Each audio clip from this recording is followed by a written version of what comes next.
Welcome, Cousin Joel, to Brite Cast. You're one of my first people. So this is going to be, for me, a way to help people do marketing and to help them with their business and everything. So, one of the things I thought was interesting is that we both are entrepreneurs. Isn't that interesting as cousins? Did you see that happening at all when we were young? No.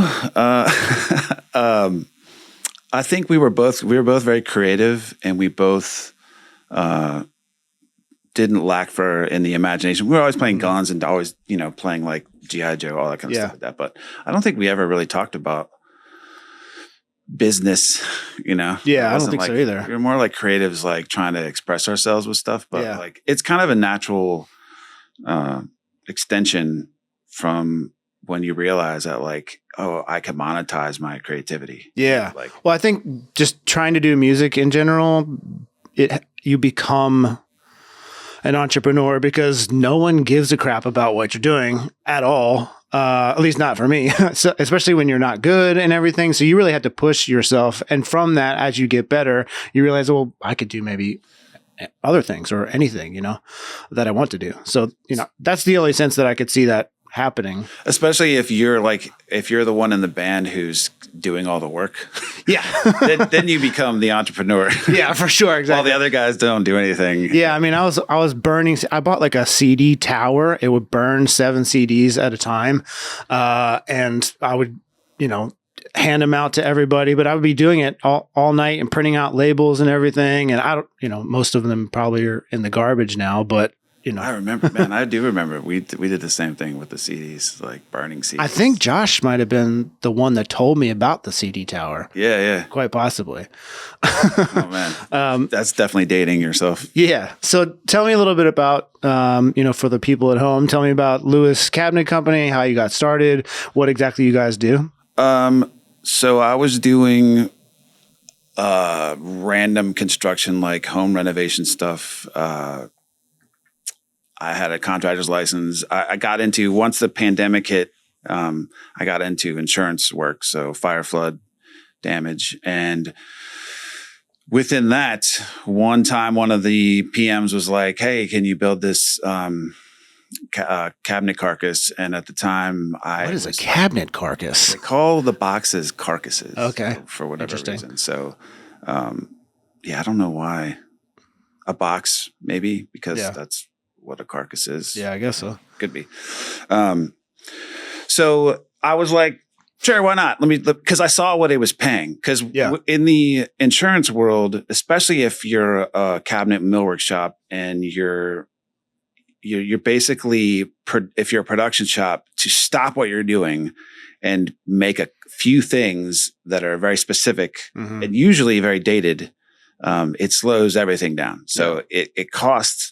You have to charge a lot more to cover your cost and all that stuff. So when I saw what it paid, I was like, I will definitely figure that out. And at the time, this was like pre-pandemic. So I had messed around with I remember I did the barn or the bar for the house. What's hilarious is those memories are popped up because it was in December. So that was 2017 is when I started woodworking. So I just got into, or specifically, I'd always, I knew I had power tools and all stuff like that, but home construction and woodworking are very different. And so I did the very first one that I did, the same customer asked if I could paint their kitchen, which I did not want to do. Because that did not sound fun at all. Right. So I gave them I tried to price myself out of it, and they were like, great, when can you start? So then I went online and just you were like, oh man, I could have doubled my price at that point. Yeah. And then I was like, well, okay, they agree to the price. So let me do the best job that I can, and scoured the forums and, basically just the best way to learn is just start doing. Most people have analysis paralysis and it takes forever. If you just start, you will figure it out as you go. And so I did that first job. I built the cabinet and then I finished the kitchen. And then that just kept turning into jobs. So I slowly started phasing out of the regular general construction and then just got into the the cabinet stuff. It took a year and a half to where I was solely doing that. And when did you start officially Lewis Cabinet Co? 2019, I think. Okay. That's when it officially started. So what parts of, making cabinets or making anything do you find like the most fulfilling? And this can be, psychological, spiritual, or anything like that. Yeah. So what it was for me when I had seen, as social media and YouTube started growing and you see these things online and people making videos of how to do stuff. Mm-hmm. At the time, there wasn't a lot of drum. I wanted to make a drum. And I actually was playing at a church where the MD, who was a drummer, was like, we were like, oh, we should do the drum. We both had kind of mentioned doing it. And then it just kind of like fell on the wayside. We didn't really pick it up. Right. And then I was like, I had a lot of fear of failure that I had taken from just being younger. I realized like psychologically, I had to do a lot of like self-evaluation of like, why do I feel this way and stuff. And one of the things was I didn't like letting other people down. So if you're doing something and you make a mistake and it's like, I didn't want to let, other people down. Yeah. And then ultimately myself is like, I never really learned how to make mistakes and not be emotional about it. Yeah. And music was a really good example because at the time I've had several, like I had a 4-track Tascam 4-track, and I had an 8-track Tascam. Yeah, some like recorded things where that was really easy because it's hit a button. Once it got to digital and like using Logic, and when Logic was now it's a little easier because there's a lot of they've made it so much easier for people. But in the beginning stages, like I would have these issues trying to record I get so frustrated that I spend like an hour and a half trying to figure out a little buzz that it would kill my creativity. Yeah. And I just like, screw this. See, and then what would happen is my negative feedback loop would be like, see, this is why you don't do things because you're not good at this stuff. Right. So then that would feed into my negative self-image. And then I realized it's like, well, I actually had through the pandemic, right before the pandemic, Danielle got me for Christmas a hour-long talk with Jordan Peterson. It was like before he blew up. Oh yeah. Before I think he had been on Rogan for like the first time, but he wasn't really big. And he's really personable in a way that you don't really get too much from seeing online unless you've like actually talked to him personally. Because when you have an hour to talk to someone, you get to know, like, you can see if they're genuine and stuff. Yeah. And he was like asking me questions and like, just really personable. I was like, oh, this is why this guy is successful, clearly. Cause a lot of times you see him now and he's like, the end of the earth. And it's like, there's like, it's sometimes it's such heavy stuff. Well, if you think about it, it could be, it's like, it's kind of metaphysical when you have to extrapolate it's like, but he's talking about heavy things, right? So that's very normal to have that kind of like countenance when you're talking about that stuff. But he brought up a couple things. And at the time I just read Man's Search for Meaning. That book really changed my life. And in Viktor Frankl talks about the existential vacuum. And I had basically done that where I had quit playing in bands and moved and left all my friends and all these things where all the meaningful things were basically, I purposefully removed them from my life. And then it's like, and then I was just working and it's like, what do you expect? Yeah. So I basically had to do some self-evaluating, figuring out like, why do I feel this way? All these stuff. And that was a fair amount of work to do. But one of the remedies is set really small goals. He, basically told me that like because of the way that I viewed myself, I basically had like a very negative bank balance of my bank of self. I was like overdrawn by a fair amount. So I needed to do things simply to put a little bit of money in the bank, not take on giant tasks or whatever, but just because you would maybe never do them. Yeah, exactly. Probably never do them. Yeah, exactly. You need momentum. You need to like do something small, accomplish it, even if there's tons of mistakes, finish it no matter what it is, follow through with it. And that's another thing too, is like making sure you finish no matter what.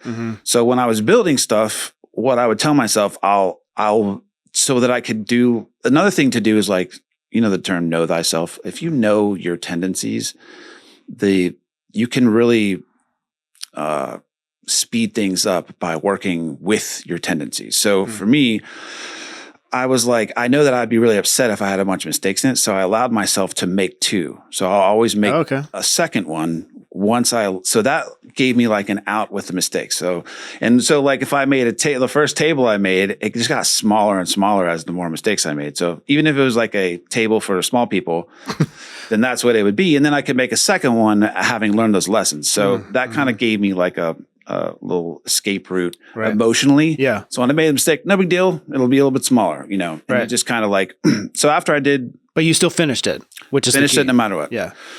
And after I did that with a couple things, it took maybe about like maybe 3 or 4 like projects, because I would make like, I did stuff for church where I would like volunteer to do things and things that were like, one of the things, the very first thing that I remember was hilarious now is it was just coming out of being really depressed. Or I was still really depressed, actually. I was trying to get out of being depressed. And I knew that I used to play at church. So I was like, well, I'll find a church close to here. And I was in Alexandria. And I went to audition at this church. And it wasn't even a really big church, but they had the typical shield that goes around you. Yeah. And so I get in the shield and there was just like a piece of plywood on top of it. Right. And I remember thinking, it's still better than what I could do, like I'm getting into play drums and I'm thinking I couldn't do this. Yeah. It's like, that's how my self-image was. Outside of drumming. In general. Yeah. Just in general. Yeah. Like that was a thought I had. And I remember, and so fast forward, I started playing at that church. And then when they needed a new drum enclosure, I made this drum enclosure. And I kind of did a little bit against what Jordan Peterson said, which is don't go shoot too far. But I made this really good, went a little bit overboard, but I had already done a couple things to know that I could do it. Yeah. So I kind of wanted to have like a higher goal with it. Right. But once I got a couple of those things, I realized, and this is just in general for like the basic human experiences, people need challenge and they need growth. In order to have growth, you have to be uncomfortable. Yeah. And so now, like with anything that I build or whatever, you get dopamine. If you set a goal of something you haven't done before, and then you work to get that thing, and you have your ups and downs, and every single thing you do, they say like with carpentry or building, it's like the challenge is hiding your mistakes. That's a good builder knows how to hide the mistakes they make, and that's totally true because you're a human being. It doesn't matter. I just made a mistake on a thing last night that took me like 8 hours to get to this point. And if I had to do it over again, it would cost $600 probably in like 8 hours of my time. So hiding this, now you can't see it. You never know it happened. Right. But that's kind of like the level. But the knowing how I'll feel now after I set a goal, even if it's something I've never built before, the dopamine and real like satisfaction comes from something that the longer it takes you to get there, the longer you can get dopamine from that thing. Right. Thinking about it. So if it's a long-term goal. Yeah. I mean, like this space in general for me, I've been thinking about doing this podcast for you've talked over a year. Yeah. So now I'm actually doing it. It's like, all right, you're doing it. Now what's the next thing? Make it better each time, have better conversations, learn how to listen better or ask better questions or, who knows? I mean, the longer term goal is to like have a real studio somewhere and, have other customers that will do the same thing. But I have to prove concept first. For myself. And when you, after the first like recording you did you give yourself like 10, 15 minutes and praise yourself for the positive? Oh, no. No, but I mean, that's kind of what Jesse's been good at. Like, just be happy, because sometimes I'm like so stuck in doing and instead of like, oh, you actually did what you said you're going to do. Yeah. And it might not be perfect, but at least you're starting, just painting this space was like a big leap of like, okay, you're actually, because once you paint something like a black wall in a house that's mostly white and light gray, you're kind of committing. Otherwise, your wife's going to be like, okay, what are you doing with that space? So that was kind of like the jump off point of like, all right, I got to start really, not making excuses and like having done music before. And when the songs are sitting on the shelf, literally, it's taught me that, well, you just have to finish it, even if it's not perfect. Yeah. Just get it 90%. And then as you start building more and doing more, then you'll have some experience with it and it's going to get better, but you have to do it. Yeah, totally. You know? So that's kind of where I'm at and what is like, giving me that dopamine hit pretty much. I was listening to a psychologist. They were talking about how people get stuck in the negative. So when you reach your goal, now you're already thinking about the next bigger thing you got to do. And you never, instead of giving that you have to take a couple moments. And like Danielle and I did this the other day where we're like, we have these guys that are working, that we're using like subbing out work to, that we have a very hands-on relationship with, but acknowledging like, oh man, before these people were there, I had to do all that stuff. We were just crazy. It's like, it's freed up a lot of time, but like in the same way, another thing I learned too is like how you imagine if you have siblings or not, imagine in your head, like a loving sibling, just if you don't have one, but just imagine what it'd be like. How would you treat that loving sibling? If they did something great, you'd be like, that's amazing. Yeah. That's so cool. You did that. Like, how cool is that? You should take a moment and like appreciate that you worked so hard to get here.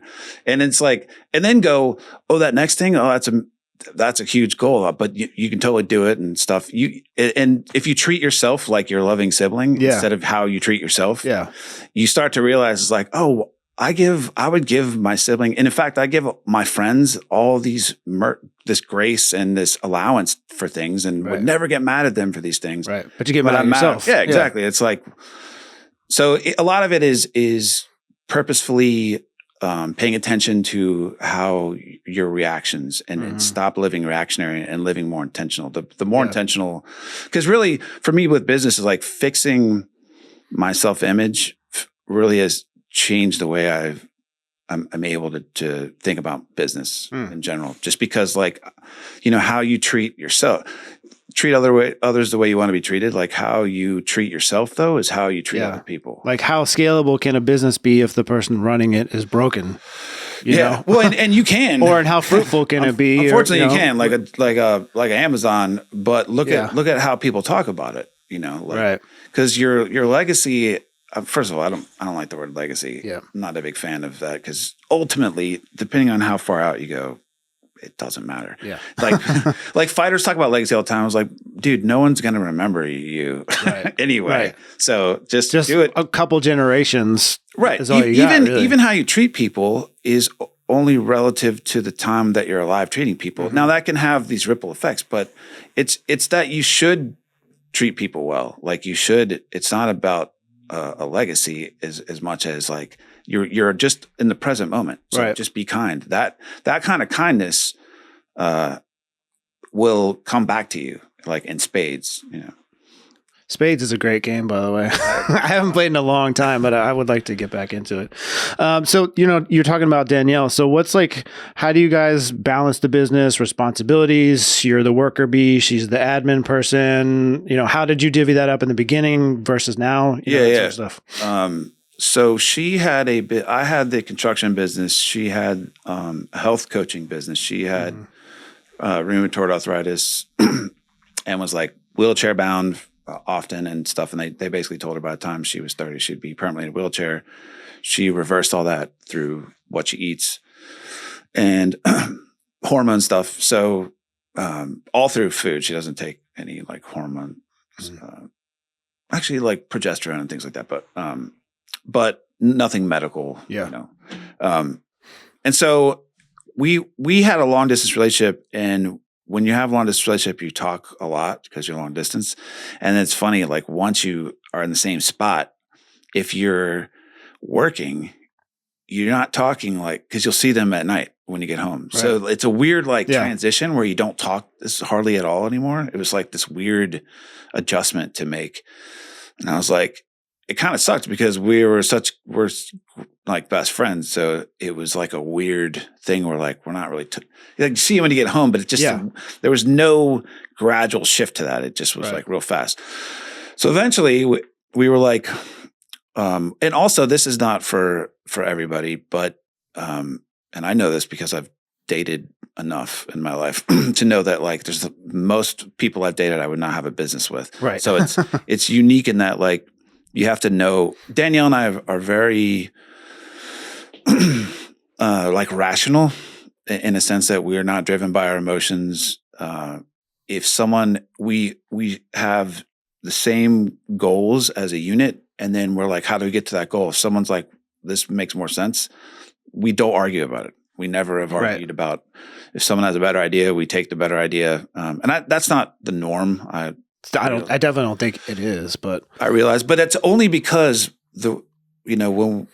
when we started talking, I recognize these things, like the opposites attract, but it's hard to stay together when you're opposite. So having a similar worldview and a similar way you handle stress or difficulty or helps a lot in any relationship. Yeah.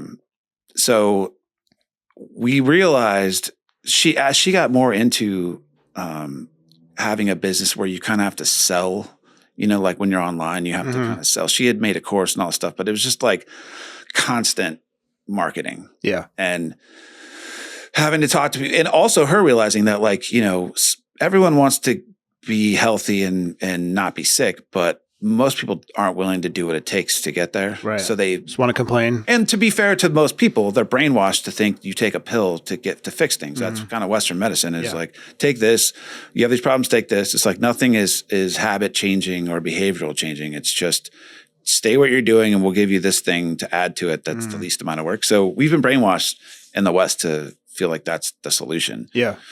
But it was like emotionally taxing on her. And since she's not like, since we're more rational based, it's hard for us to understand. So it's harder to deal with sometimes when someone's just being totally emotional and you're like, I don't know what else to tell you. Not the best coach. Yeah, if you're like, I don't know what to tell you. So we decided to like, let's work together. And she had already had a couple other successful businesses. Yeah. So she's, good at the things I'm not, like taxes and like she and the admin stuff. Like I just don't. I've always been like need to be doing things like I'm like every job we go to, I'm there an additional hour or two the first or second day of the job if I'm there, just because I will talk to everybody. Right. Yeah. And she's not like that as much. Self-admittedly, I think she would be if she was out more. But she's in another life she could have been a researcher. Like, she's I can see that. Really into all that stuff. So she's into numbers and the analytics and with all that, and I'm not. So we it just so happened that because we complement each other, we decided, and it's been the best thing. Right.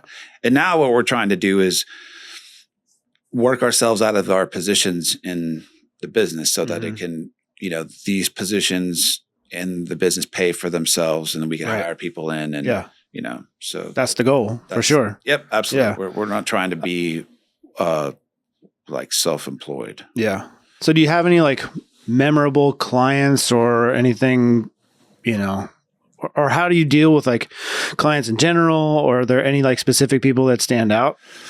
Actually, we just did a job for one of the Capitals, Jacob, his wife, Olivia, said something really cool where same type thing where I just talk about, and they're actually Christian. So we were talking about Christianity and stuff. And they're just really awesome people. They're very cool. And I had mentioned after this second day we were there, something that I was like, we're very blessed because we have just great customers. Like we're really fortunate just to get everyone we work for is really cool. And she was like, that's because you get what you put out. So like you being genuinely nice, which was a thing at first. I had a hard time like accepting because I'm nice or whatever. Right. And it's not, I don't say that to like toot my own horn in a sense. It's more that like realizing that the way, because if you've been raised religious, then you realize like, bad things happen to good people. Understanding the concept of God can be challenging, obviously challenging, but like realizing that there's not this like cosmic justice people want, like karma, that's not just, it's impossible for that to really happen. Right. Because there's plenty of evidence that doesn't happen. Just because sometimes really bad people succeed. And now they might not be happy, maybe terrible, but it's like that weird kind of like, so sometimes like the you reap what you sow thing is tough to like quantify how that works. But I have noticed though that like just being kind to people, you do attract that back. So you don't have to do as much like vetting of terrible people, or you just like, because of whatever, they just don't come knocking at your door? I don't know how. Or do you price yourself out? That could be. That's definitely, the more I raise my prices, and not because I'm not offering a good service, but because, I think the value of what I offer is worth it. I'm getting less and less of those, people. I think definitely, I mean, for any small business, the most important thing you can do is qualify your leads. I mean, absolutely. Because you're estimating on any service-based job is a full-time gig and then some. It's like you just be running around chasing leads all the time. So learning how to qualify your leads is like so hugely important. And that's a lot of what we're doing through Brite Leads is like just, we have some manual ways, but like even through AI where it's qualifying people to like even get to the point of booking a calendar appointment just for a consultation before someone goes out for an estimate. Cause like if you're in Fredericksburg and someone calls you and they want you to come down to Richmond or come up to, Fairfax or something, it's an hour each way of your time. And that's like killer. You're not going to be able to grow at all, especially if they're cheap, and they don't understand that, hey, I have a minimum job requirement or, whatever. So what do you do to qualify leads right now? We right away, I try to get to a quick linear foot price, just a ballpark, because that'll right away, like people don't realize like custom cabinetry millwork is costly. It's just expensive. It's not cheap. And a lot of people that are like calling are wanting like IKEA price type stuff. Yeah. So when you give them something like, but it's like, this is just the material alone is this without any labor. Yeah. The quality of material that you want is cost this amount. And I don't think. I wonder if you could do, so a friend of mine, a client of mine, he's really good at what he does. They're doing really well this year, but they do custom decks and patios. But he has a calculator on their site. I wonder if we could build something like that for you guys, and that qualifies people even that much more. Yeah, totally. So you're asking what type of materials they want, and then so that the cheap people, it'll price them out. Yeah. Essentially, Yeah, and we're trying to do. So right now we're still a table saw shop. So the plan is. Right. In fact, in a couple of weeks, one of the guys that I work with, he's getting a CNC. So we'll use his CNC while we develop our systems. A lot of smart people in the cabinet world have been like, use someone else's CNC while you implement your system so that when you get one, it's a seamless transition. Yeah. And so that's the plan for this year. And also because CNC Music Factory? Yeah. Basically, we want everyone to dance now. Yeah. That's the whole goal. But like, I didn't have any cabinet experience. So I mean, if it wasn't, another thing is like, if it wasn't for, there's no excuse now to not do something. Yeah. YouTube. With YouTube. Yeah. Even when I started making drums, I had seen every drum video in like 2 days of drum making. Right. Now there's so many of them. So it's like it's exponent. I forgot the numbers of how many videos and stuff are uploaded, but it's just like crazy in a sense that like, there's no excuse not to do something. Right. But I've also, in the past, what it would be is if you wanted to learn how to do this, you would have to go to school, apprentice somewhere. Really get paid less and learn and go through the whole thing. It takes several years. And now it's like that door's just busted wide open. You can so I follow, the key is to find the right instruction because there's a lot of bad instruction. Yeah. And the same, I play drums as well. There's a lot of really bad instruction for drums. So you need to know how to find proper instruction. But once you do, I found with YouTube, there's a lot of like guys' sons, that are like oh, dad's like 60 or 70. We got to get his stuff. So there's so many of those channels where it's the son managing the channel for the dad. And there's so much good, like craftsmanship and like learning how, and typically with, the right thing usually takes a little longer. Right. When you do the right thing, it's going to, anytime you're like, if you have a moral dilemma and you're like, oh, I should do this, it's going to cost you a little bit of time usually to do that thing. Yeah. That's why people are like, oh, I don't want to get out of my car and help that person, whatever it is. It's like, but to do the right thing, it usually takes, it's longer to do than just the quick and easy thing. Right. So like I've learned that, if you want quality, you either race to quality or you race to the bottom. Right. Or slow climb to quality or race to the bottom. It's really easy to do things cheap. But what we plan on getting a CNC. Once we get a CNC, we will have a cheaper option, which is usually material type. So like melamine, like particle board stuff. They make a much better version of that now than they have in the past. So a lot of people, assume particle board. It's like, crappy or inexpensive and stuff. And it is cheaper, but some of it is like you can test it in water and stuff and it's fantastic. So it's like, it's more of a negative. MDF used to be, everyone thought it was just like garbage. Now they have like these high quality HDFs that you can keep. I had a piece like submerged in water. What's HDF? High density fiberboard. Okay. And MDF is medium density fiber. It's just basically what they do is they shred the wood up and then they re-glue it back together. Yeah. So that way it can't move or, it doesn't, because real wood, if you're even if you're cutting it down the middle, it can warp in real time. Just start bending because the fibers and the moisture in the air. Did a couple of years in a woodworking shop myself. Did you win? For 2 years with Brandon Wright.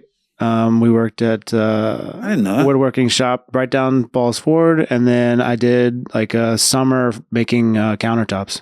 Really? Yeah, like Corian countertops and laminate countertops. The woodworking shop where that was through. I mean, it wasn't as complex as what you're doing at all. But, I don't even remember the name of it. The owner was Jim. He did like he made like the bases for like skirted tables and for padded headboards and stuff like that.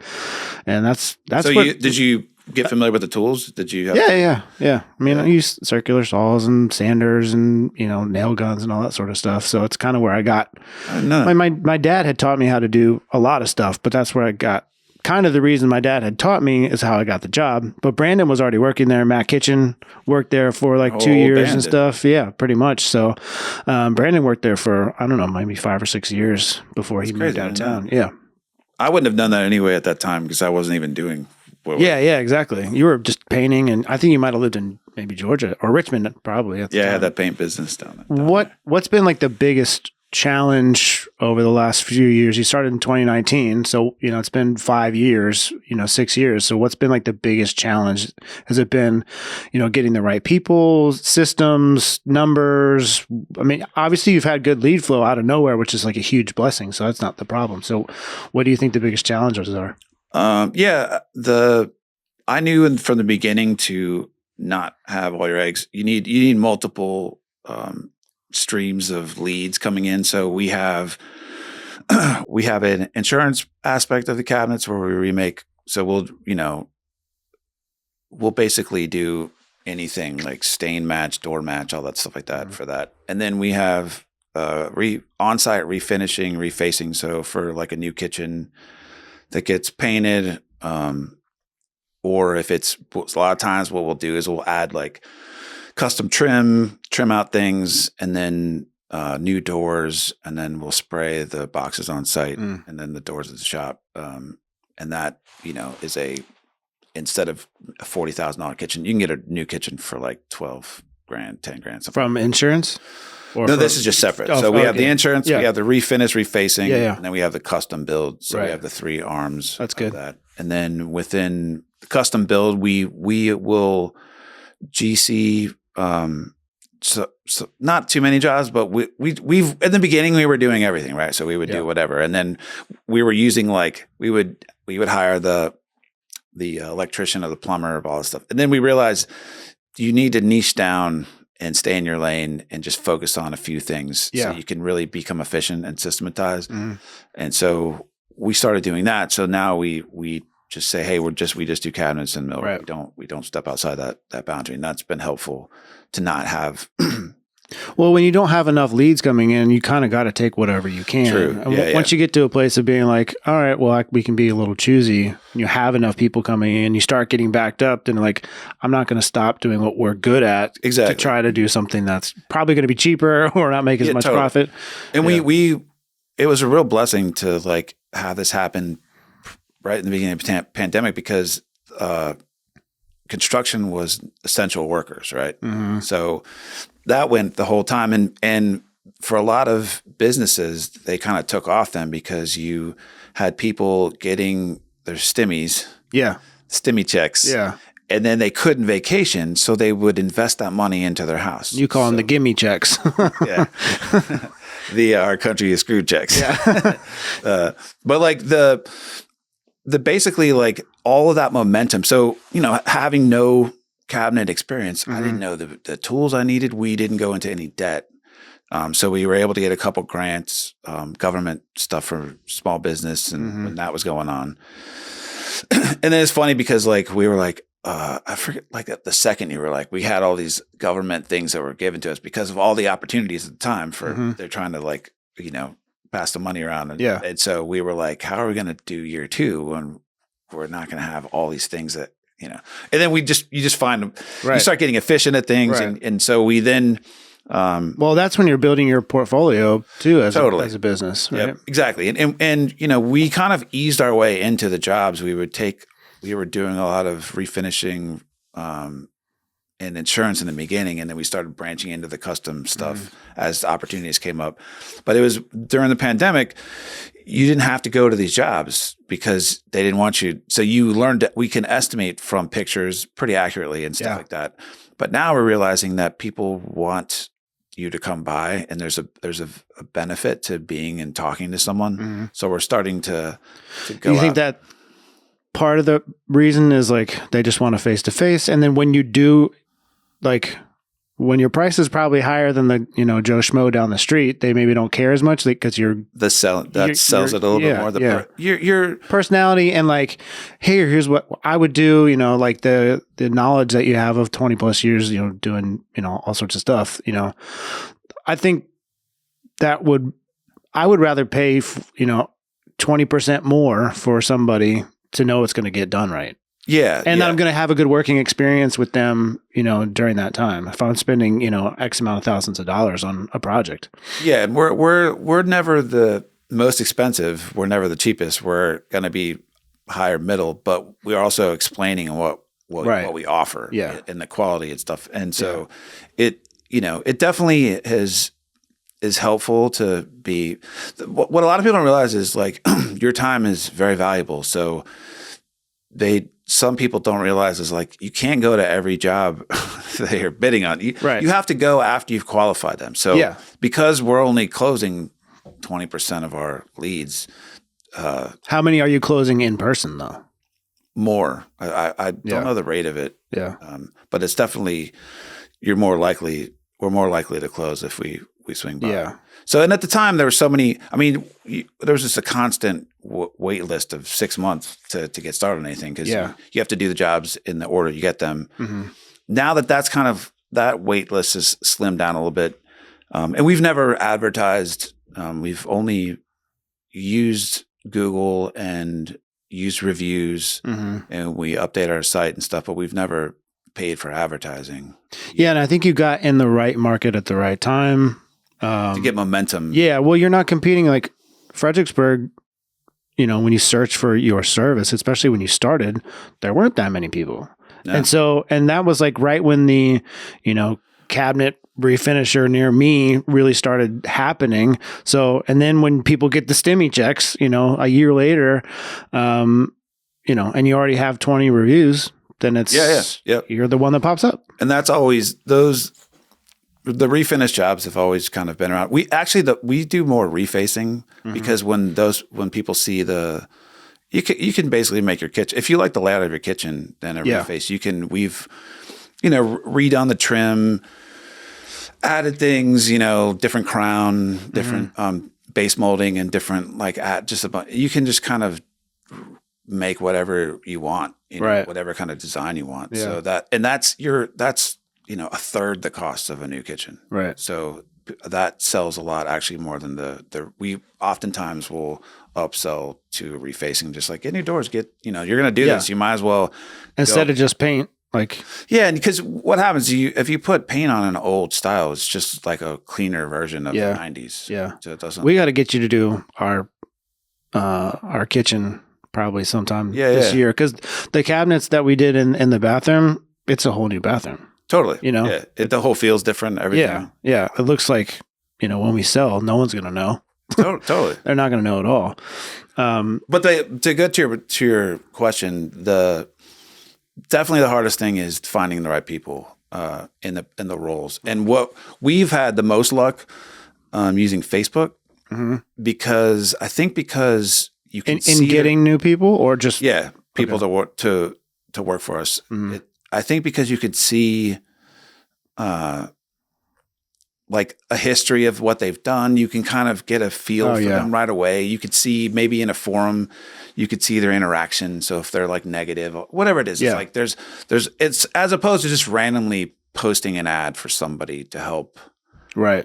You have like enough data on there. All the guys that we have kept have been from Facebook. Interesting. And we found some really awesome people that way, like really cool guys. So it's like, that's where when we're looking for the next role to fill. Yeah. That's definitely where we'll. And I think that's one of the hardest things I know from some of my clients is like, in order for them to scale and grow, finding consistent, good people. So maybe I'll recommend they start, checking out more Facebook groups and stuff just to. But yeah, you find the groups of the things that the same interest, and then you just start looking for. Yeah. Have you brought anyone from like out of the area, or are they all like within? No, a lot of them are hours away. Oh, really? Yeah. Well, I have an installer who's in West Virginia. Oh, wow. He'll go work all through like Northern Virginia. Because that's the other thing is you find out. So you can make a post like, hey, looking for this in this area, anyone. And the best thing to do is make a post of what you're looking for. Because people that you wouldn't think might be possible or that wouldn't be an option will say something about it. Right. But then, you already can like find enough common things, hopefully, that it's worth.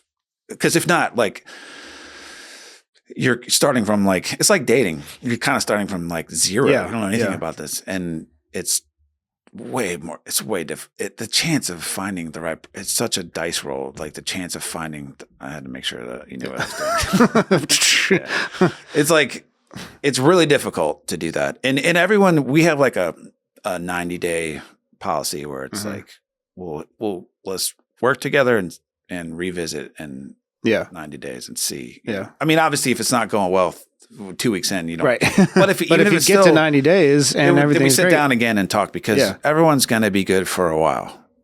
Everyone's got their best foot forward for a while, but then like, then the grumpiness comes out, or I've seen all that, because we've had guys who have third generation cabinet maker guy. And then, after a certain period of time, he's just miserable. Right. And it's like, what happened, dude? Like, what's going on with you? And, it's just like, and life happens and all these things happen, and I get all that, but it's like, if you can't separate, you can't let life affect being your job, and it's to where you're not doing your job. Right. You know what I mean? Yeah. It's life's going to affect you. There's a weird thing where like, with the boomers is all about work, not about any feelings. And now it's all about feelings, and work shouldn't get in the way of your feelings, but it's like, it's gotta be both. You have to, life is going to manage your feelings while you're working. Yeah. Life's going to happen, and you can let someone know, hey, I'm going through a lot right now.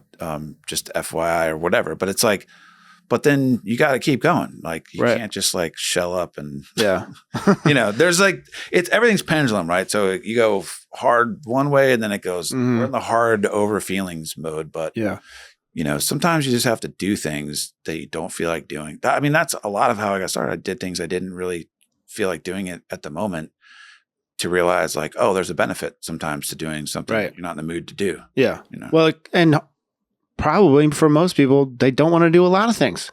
Probably just rather sit around and watch Netflix, or, play video games, or, drink or do whatever, but sometimes you got to do stuff. A lot of times you have to do stuff that makes you feel uncomfortable in order to get used to the, lack of comfort. Right. And then you can, push on to the things that you like to do. So how does being based in Fredericksburg influence the business? Like, why did you choose going there, versus somewhere else? That was because during the pandemic, we were up in Manassas at the time, and someone I know from construction was like, "Hey, I got some shop space if you want to rent." And it was a third cheaper than renting up in Northern Virginia. So it was like kind of a no-brainer. It was like, and plus going from like Alexandria to Manassas can take an hour and 10, 15 minutes anyway. So from Fredericksburg to Alexandria, you take an hour and 15. It's like, no matter how you slice it. Yeah. That's just a part of living in the northern part of Virginia, tri-state area. But the benefit of construction and this area is that no matter what, like even if government jobs get furloughed, they still get paid. So really, I've been through a recession here technically too, because they're not talking about they changed the name. So now it's not a recession, but it definitely was a recession. Yeah. But it's unique in that people still they still do things on their house no matter what. So it's just, and houses are still built and all stuff like that. So it's a very unique place to live in the country. Yeah, definitely. So what's like, running a business is tough. What's a good way for you to have a work-life balance? Are you striving towards some sort of better work-life balance? Yeah. We actually getting, Sandy, who's this latest guy on board, and done 4 jobs with them. And so kind of like figuring out like how you work with someone and stuff. And that's freed my time up tremendously. So like I basically I have this giant part of my brain that feels not compressed and stressed. Yeah. Like that little bit of like what does it feel like? It's free to like think about things and stuff. And so we also learned that there's no such thing as like work-life balance. There's no balance in life. Right. Life is not balanced. It never will be. It's impossible to be balanced. So what you do is you have priorities in life and like urges in life. And you have to, if you're with a partner, if you're married or dating someone, whatever, you have to both agree to what the priorities are. Mm-hmm. And then at times you have to go, hey, I feel like if you're married done enough. or dating, you're like, we need a date night. Yeah. Now the other person might not feel like they need a date night, but if you're smart and your partner says that, you go on a date with them. Yeah. Because you're like, that's them telling you they want to dress up or whatever it is. It's like the thing. So you have to go dancing. Any successful relationship, you have to listen to your partner. And I think when you're in a good partnership with somebody, it's really easy because you want them to be happy. So you're like, absolutely. So we've learned Danielle and I, we know when it's like, we need a date, we're like this, sometimes you go through like the same day, it seems like for like months at a time, where it's like this busy phase where everything is like trying to get this stuff done. And then it stops because the job's over or whatever it is. And you're like, it almost feels weird. You almost like decompress. I noticed that like I would sleep really well after these certain jobs that went on for. Oh yeah. I know how that is. You just, all of a sudden you slept till like 9 and you're like, that's crazy. And it's like, oh, it's because this thing is, that's occupied your time. Yeah. So like realizing like you can't really have any real balance. So there's times when you have to prioritize. And right now, since I'm doing the custom stuff, it's like I'm at the shop a lot more, which is great. I live a mile from the shop. So the commute is not bad. It's ridiculous. It's next to having it on your house. It's the next best thing. Yeah. And so I get to go home to eat, and we get to walk the dogs together and stuff like that. So it's like, I definitely feel like this next phase so now what I'm doing is Danielle had been doing the design and the software that we use for design, and eventually it'll be implementation for the CNC. It'll write the code to cut the parts and stuff like that. But I'm taking over the design aspect. So she'll, estimate, get the job, send it to me, and then I'll take over that aspect of it. Oh, cool. So I'm she's delegating to where she will be estimating more because we want to get into more commercial. One of the reasons we wanted, so right before the pandemic, we were like, let's move to Austin. We want to move to Austin. We went down to Austin. We were like, loved it down there. And we were like, oh, this might be the best time because, that this is pre-pandemic. Yeah. We were like, it's popping off, it's like a cool place, blah, blah. But then the main reason I had a couple hookups here, like contractors that I knew, bigger A contractors. And I knew that we would get work from them like, consistently. Yeah. So, and then I also knew that no matter what, we can get work here. Because it doesn't struggle. Starting over from scratch. Totally. Yeah. And then within like, after we made that decision, 8 months later, a pandemic hits, and then seeing what happened down in Austin, where people's prices kept going lower and lower, we would have had no connections down there. Yeah, we would have struggled. It would have been hard. When you're struggling financially, it's hard on the relationship and all that stuff like that. So it's like we made the right decision in staying here, and it's like now. I'll jump into more the design since we have some of the technician stuff working out. It feels like a new chapter for me because I get to. It's fun. I love designing stuff and learning the software and stuff. She's going to be taking on more. One of the reasons we were happy to stay here too is the commercial opportunities. There's government contracts. There's contracts where they only will give it to female-owned businesses. We actually have two businesses, two names that we run our stuff through. One is she owns and one I own. Okay. So look, life is a game. You can hate the rules of the game. Yeah. Or but the game is still being played. Yeah. Yeah. So we've learned. I mean, there's a lot of people that do that for that reason. Totally. Why would you not? If you're going to get, especially more like government contracts and stuff like that, and that they specifically go for those types of things, who cares? Right. But it's like you can have all these feelings about how life is, but it still operates in a way that if the more you understand the rules and are willing to play by the rules, the better chance you'll have at enjoying it. Right. Just like with taxes and all this stuff is like tax. When people say people don't pay taxes, they pay taxes. They, instead of giving their money directly to the IRS, they are reinvesting in their business. Right. So it's not like they're just getting away with not paying taxes. Right.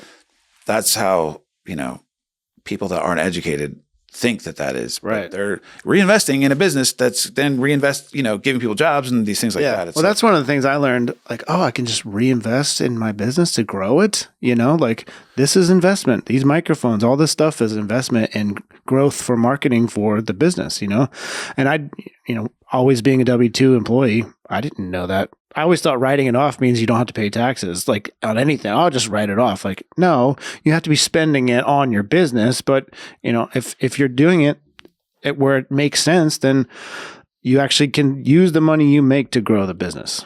And then by having these mics, by having these conversations, you're contributing to the community of something valuable that other people can get information from. Yeah, they can turn that into starting a business themselves, whatever it is. Right. It's like you're contributing to the community, something of value. Right.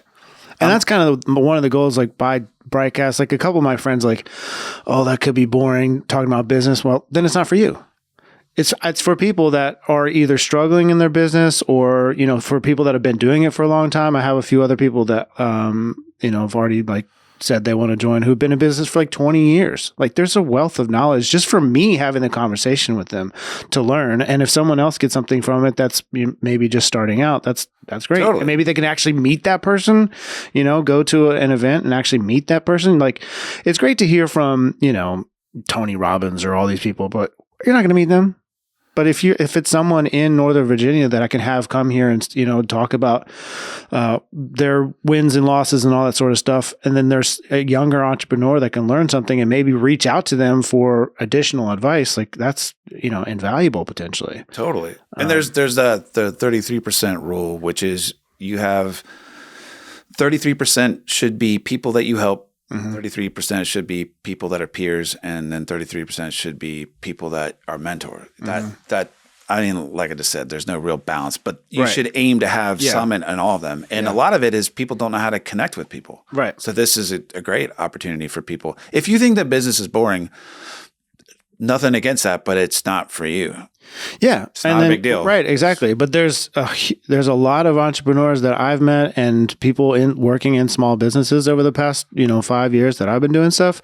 And I've only really been like full-time for like since the pandemic. And there's so many people that are trying to start new stuff. There's people that have been doing it for a long time, and that's a whole separate. There's those people, and there's forever W-2 people. Totally. And forever W-2, that's not the niche for this podcast. And also the E-Myth, like that whole book is about, and this is what most people can relate to. They go off on their own. They're self-employed to turn it into a business. They basically, the first stage is creating a full-time job for yourself. Yeah. So now you've gone from working for someone, you have the work, but you're you own the job. You can't stop working. You're working 24/7. The work never stops. So transitioning from sole proprietor to business owner is the incredibly hard thing to do for most people. So they don't have the tools, or people having the conversations like, how do you systematize to get yourself out of the role that you're doing? Right. And that's for anyone who's doing it, it's incredibly, because like a lot of people, they will do it because they want, their own freedom to set their ship, whichever direction, whatever, not realizing that it's like, it becomes a full time, all your time for that ship to move, like you're controlling everything. Yeah. So how do you get, and that's kind of where I'm at, where I'm trying to duplicate myself and figure out what like creating SOPs and that sort of stuff. Like, all right, when a website gets built, I need this, so I can give it to somebody else. I still like to do that part because it's creative. But it's still, I sometimes get to a point where it's like, I can't handle all this, and I need to I'm trying to create a process for, all right, this is the company, this is their branding, this is how many pages they need, and then just give it to somebody else and they manage it 90%. And then I can come in and, and I have a couple people that help me with that, but getting that really systematized is the hardest part, especially when you're doing all the work, right? Speaking of SOPs, the one thing that we realized too is like, you have to, so we first of all, if you don't have a schedule, an hour, like to the hour of what you're doing that day, you're not going to be successful. You can't let things happen to you. Right. But once you have your schedule, and the first thing after we get up and coffee or whatever is the most important thing that we do in that day, which is work on the business. So we work on our systems for the business the first hour of the day. Because we would do it, we tried it at night. And what ends up happening heavily is like some fire you got to put, something. And like, now you got to do this thing or whatever. So the most important thing you do first, and you have to work on your business to get out of the business, So like, and eventually like what does that look like on a typical day? So like yesterday, we reversed engineered the first quarter of the year, what we're trying to do, like what we want to have happen in the first 3 months of this year. So you set your goal, reverse engineer it, and then have you heard of like the Scrum method? So every 2 weeks, like you just stay hyper focused on the 2 weeks, and then at the end of the 2 weeks, you reevaluate like what it is worked, and and that's like all the efficient businesses utilize that, right? And opposite of that would be the government, where they just wildly spend. That's the scrub method. Scrubs method. Scrub and scrubs. But like, so you have to reverse engineer, like, hey, if we want to see, how are we going to get the CNC? If we're going to finance, are we going to pay cash, blah, blah, whatever it is. It's like, all right, then and then what's your target for it? And if we want to get it by end of Q2, then how much money do we have to have? And exactly. Yeah. And then, so if that was the case, how many jobs we have to close to make that? How many leads we have to do to get those jobs? And so you just keep going until you have actionable steps. But it's just like anything. It's like, if you're not intentional, it's really easy in the beginning of especially like a manufacturing or service-based business, where like it's easy once you start getting busy to do the things as they're coming. Yeah. But you're not really even you're not even intentionally getting the jobs that you want necessarily. They're just coming in, and so you're just reacting and doing. Right. But you got to really focus on your goal of what you're trying to do, or else, you know. And if that's all you're trying to do, we've always been of the mindset that we want to get. First of all, I would never start a business from scratch again. Buy a business? I would buy a business, and then just now that I understand kind of how it works, I would update it with technology, right, and make it more efficient. So you would buy a business kind of like your own that has a good amount of lead flow, has a good history of, you know, business, that has, you know, consistent sales, and then just make it better. Just tweak it, and then make it. I would do something that's like more a simpler business, you know, to where you don't have to manufacture custom. Like what? Like pressure washing or something that's the same? I wouldn't do. I would try to do information based instead of service based, because you can only create, you know, like power washing or like even construction. You have to have people there. It's much like what you do, where you can sell software. Yeah. You know, your profit margin is incredibly huge once. And I'm really like dialing in the systems too, like so I can sell this product and this product and this product, and you know, the only thing manual about it is onboarding and some training. Yeah. You know, intellectual property is a much better thing to sell. You can, once you have that, you know, packaged, you can sell it to as many people as you want. Right. It's not like, how are we going to build all these things that we just sold? Yeah. I would do something more in that realm. Right. I'm glad that we did what we were already kind of doing, right, sort of. So, you know, it does. But when you're at a place where it's like, we need money, what do we know how to do? Totally. Let's do it. Totally. You know, I don't know how to be an app developer, right? So, but I knew how to make websites, and I knew marketing and stuff like that. So I went to school for that and everything. So I'm like, all right, well, this is a thing that I can make where I have my own business, and I don't have to drive to work every day, and I don't have to be the slave to, you know, the guy that's looking over my shoulder all the time. That was my last boss. Like, oh my God, so annoying. I remember that. I mean, and he ended up, you know, getting fired before me because he was just middle management, you know, but I just didn't want to have to commute anymore. And, you know, that was my way out of it. You know, music wasn't working out, you know, to be a full-time thing. And I didn't want to DJ forever. So what could I do that could make me? Yeah. The music's, when you rely on that for money, is stressful too. You stop enjoying the music when you have to try to make money. Like that's especially the older you get. Yeah.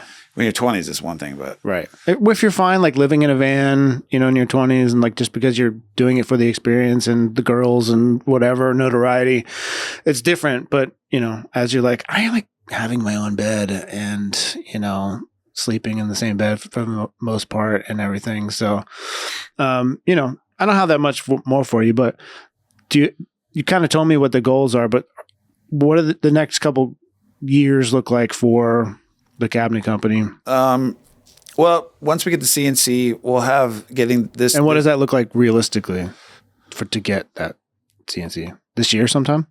Well, it depends, because my guy is getting one who I'm close with, who I could be over there whenever. You know, a lot of it's like there's a big learning curve. So if I can basically eliminate that learning curve and just you know, by hanging out and seeing how it's done. And he used the same software and all that stuff like that. So getting the system set up to where, I mean, a CNC increases production by like 50 to 70%. Yeah, that's crazy. So there's guys, I'm in some of these groups on Facebook that are like invite only kind of smaller shops. When I say small, they can be like 10 guys or whatever. Yeah. But some of these guys, some 5-man shop does 8 million. Yeah. You know, when you automate stuff and oh my gosh, things are running smoothly and stuff, there's a lot you can really do. And then it becomes, how do we handle the leads? So you want to have, before you get it, you want to have leads to keep it busy. And then it's like, how do we handle? So you want to, that's kind of where like, I'm also, there's like a trade school in Fredericksburg that high school kids are in that I'm probably going to like farm Hey, if you're already like interested in woodworking, building stuff, because you'll always need like a couple W-2s in the shop doing that kind of stuff. But I would, as much as I can, using subs as well as like a hybrid to where you could still work remotely. You know, you could still be in somewhere traveling and be estimating and doing the administrative stuff with getting stuff like that. So more freedom. Work this year. Our goal is to, you know, be able to pay ourselves. It's like when you're starting out, you're paying yourself less. To show less, so you can put your money back in your business. Right. So, but then you got to start paying yourself more because no one's going to work for $30K a year. So you need to be at a $50K doing some of the stuff to where you could, now you can put someone in that position, the right person. And then we'll also be using a lot of VAs. I learned that from the real estate stuff of like using like people from the Philippines speak English with no accent. And they're all college educated, and they love over there. The cost of living is a lot lower, and their goal is to be working at home. That's the dream job for them because they love family and all that. They always want to. So a lot of people I know, because the time zone's different, they will send that stuff to their VAs, and then when they wake up, it's all done. So and that's a lot cheaper way to do it for a lot of stuff like admin stuff and estimating and stuff. So we're working on systematizing. We already have systems for our estimating, but just fine tuning the stuff for the custom's difficult because it's custom. There's so many variables, stuff like that. But the goal is to be to try to work ourselves, get those positions where we could afford to get someone in there, which is that you know, the goal for anyone. I mean, maybe not. Some people you see it. There's a lot of people in these groups that have branched out, got big. So just having a lot of jobs or outward success doesn't mean you're doing it right. And it can come with a lot of anxiety and stress. So if you're going to grow, you have to grow correctly, and just raising your overhead and all this stuff because work's coming in doesn't mean it's going to be like that a year or two from now. And so you see a lot of those failed attempts, and a lot of the people are like, stay small, man, you know, and they're just saying their experience, but it's like, I want to have it something where I can, when I need to, be a part of it, but it runs on its own. That's always been. I think that's the goal. That's when you're really a business owner as opposed to anything else. So how can people find you? You know, what's the website, that sort of stuff? Just Lewis Cabinet Co. And then, you know, another thing this year, I want to try to get more, like we've been so busy with just repetitive work from other leads and stuff that I need to be posting more. This past year, I haven't been online. I've been trying to I take my notifications off and turn that stuff off and just try to be present, you know, with stuff. But I probably will get more into like posting, especially now that I'm doing a lot more of the custom stuff myself. Be able to like post videos and that's a big seller. We didn't really need it's not like we had enough of our lead streams that we didn't need to do that for work. So it was only just to like, well, and if you're busy and you don't like, you know, if you have a CNC that like makes things so much faster, then you're going to get jobs done way easier. And then that doesn't mean you're going to, well, you have room for it. That means we could be. It doesn't change the amount of money is no different. You're not going to charge less because you have a CNC. It's just going to make, you know, easier to meet your margins. We could actually charge less because if we're able to do it faster right now, we have to take the thing that I could make money at and use that as the hourly rate to charge for certain other things. Because why would we be doing those things if I can make more money doing this other thing? So so you're not like going to pay yourself as the owner or worker less money to do something. You're going to have to charge more for that thing because I'm taking away from these other things that I can make $1,000 an hour doing or whatever it is. So you could feasibly be more competitive with the pricing if you could turn it around a lot faster. So and also maybe doing like a melamine version of hardwood, right? Plywood, maple boxes, whatever. It's like you would have more options because you would have the CNC to do it. Totally. So you could be like, in the onboarding process, trying to get them, you could be like, here's another option you could do as well if you wanted to do that, Yeah. So there is some tweaking you could do to be more affordable. The other thing that we are interested in doing too is like custom closets, because that's already a price point. I mean, I don't know if you've been out to like Loudoun County. There's a guy right over here that works for Fantasy Closets. Yeah, those data farms that are building out there. Some of those subdivisions are like $1 million subdivisions. They're just everywhere. Yeah. So these, if you have, and a lot of the people when they have custom closets, they use the cheaper material as well. They'll use melamine because it's a closet. You don't need to have. No one's going to be in there except for yourself. All right, so let's maybe talk about drumming for a minute. How drumming has played into your, because one of the things that I've noticed, like doing, just working on business the last year or two, like only and not doing enough music, I definitely notice a level of my brain that's like kind of shut off. And I want it, one of the goals for this year is like, play some shows, get back to playing consistently. But how is that like? Has it kept you alive? In that regard, and so kept you. One of the things that I've with drums, building the drum kind of got me into the tools, which allowed me to do the cabinet stuff. Mm-hmm. Some people were like, when I started making some drums, they were like, "You should do a custom drum company," and all custom boutique stuff is marketing. Yeah. You got a brand and you got to market. So I was like, that's not really my forte.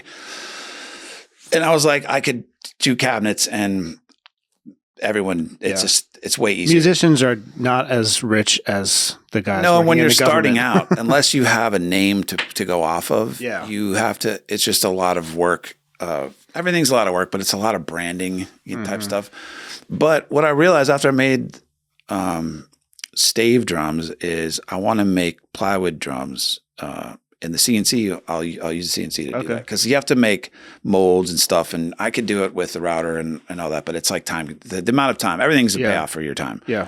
And right now I'm focusing on understanding the business I'm in type thing. But the goal is, and I actually probably could do this sooner than later because if my friend Jeremy gets the CNC, I could use a CNC because I could design the molding.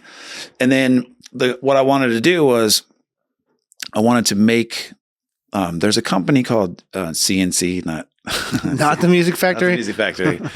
And they have smaller drums that sound bigger based on shell type and the bearing edges and stuff. So I think I might have seen them before. Yeah, they're kind of hipstery drums, but they're great. And so what I wanted to do was possibly make.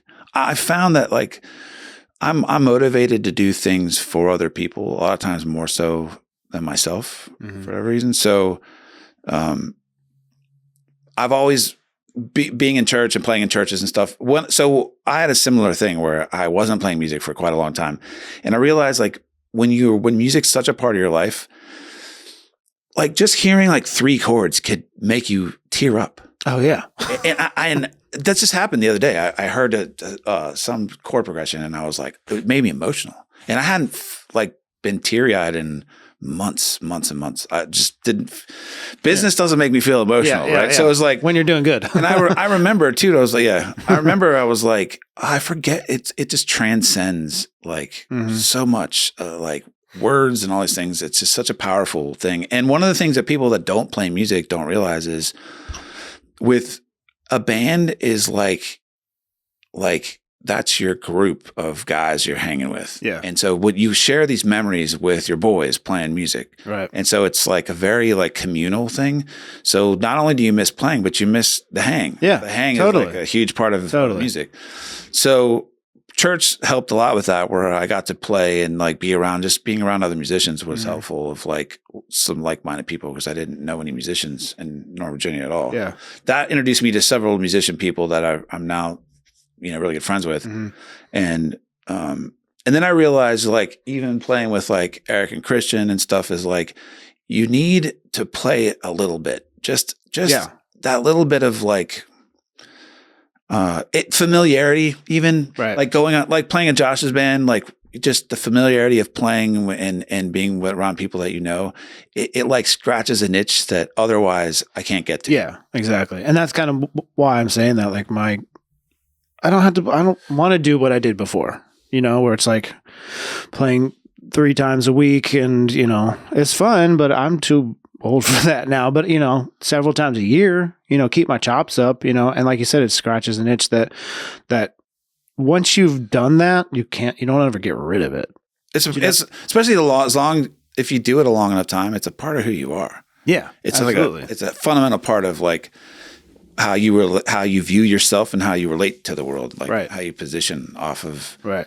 And you don't realize that until you get out of it and get back in it. And you're like, oh man, I forgot how much this feels comfortable to me. Yeah. Like just the regular, there's a lot. The cool thing is there's a lot of opportunities that we could do that now where because of like TikTok and stuff, you can market shows even. Hey, we're going to do this or whatever. Yeah. And like, if there's interest, people, or if not, don't play the show or whatever. Right. It's like, you don't have to just like play random places that no one cares if you're going to be there or not. Yeah. You can cultivate something that people would be interested in. Right. As long as they don't ban TikTok, which I hope not as soon as I'm starting this. No, I heard someone saying anyway, it's like you won't be able to download it from the App Store. But if you already have it. And you can also VPN around all that. I think that, you know, they'll probably do an executive order to get it back or something. Like it's, you know, they'll figure something out. If not, people will still be looking to go somewhere. There'll still be something will happen. There's a couple other apps that are popping up too, but you know, it's really the algorithm of TikTok. Like if you're consistent and you make content, you'll get a following. Do you have any desire to like, I feel like you should still like do a cover show or something because what it does is it's almost like I used to think that you should find the best relationship for you, find the best person for you, and don't settle, find the best person. My view on that's changed. Now find a relationship, become the best version of yourself. And what'll happen is if that relationship doesn't keep going or something, you will have worked on yourself so that when you get back into the dating pool, you will attract a much better person. Mm-hmm. If you keep working on yourself, you will then find the person because you will then weed out all these people that you shouldn't be dating in the first place. Mm-hmm. If all you do in a relationship is try to get validation from somebody or try to feel better through somebody by the way you're treating them, try to feel better about yourself, you just repeat the same bad relationship all the time, you know. But musically, same thing. It's not the end all be. It's not where you're going to end up. However, by me, like I never really wanted to play in a cover band, except by doing it, I had to learn like 2 90-minute sets. That's a lot of music. That's a lot of music. Yeah. However, I used that to get better at drums. I actually used it to like better improve myself and actually improve my playing. So now I have like a sample. I try to like get it. I'll try to use the sounds of the songs as much as possible. And I try to use it as an opportunity to like sharpen myself, you know, whereas you could just phone it in if you wanted to, whatever, but you can use these opportunities. But like doing something like that, it doesn't mean you have to stay doing it. It just gets you. Yeah. I just need in fighting shape. Yeah, exactly. A commitment of something I got to do. I just, time wise, I don't think I have that, but so Trent's in Jagged Edge cover band, and they play a few times a year at like in Old Town.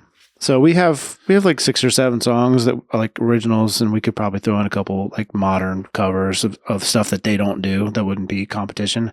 So that's kind of like a small goal, that's realistic that I could do just to get, because I don't have that much time to do stuff. And then I kind of feel like, workaholic wise, like I should be working on the business. Well, what like music style would be something you would want to play?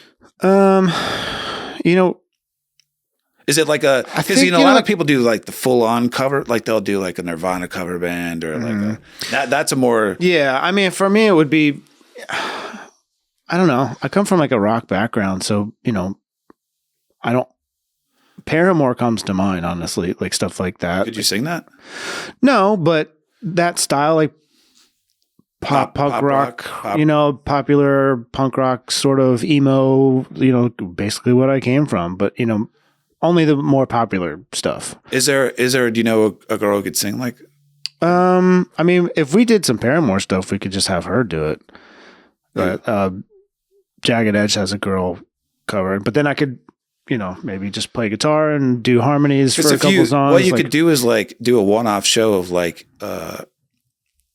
where it's a Paramore set. Oh yeah. So you just play that, like so a tribute, like a tribute show. Yeah, a one-off tribute show of like everyone who likes Paramore, whatever it is. Yeah. Then you can get more of a crowd whoever likes the band. Right. You average, let everyone know that. Yeah. But then it's a one-off for you to where it's not. It's like you don't have to feel the commitment of it. Right. But it's like it's a fun something to work towards, some goal setting. Yeah. Get my chops. That'll get all the that's like the first 2 months of the gym back in, where you get all you got your ears dialed in, you got all that stuff.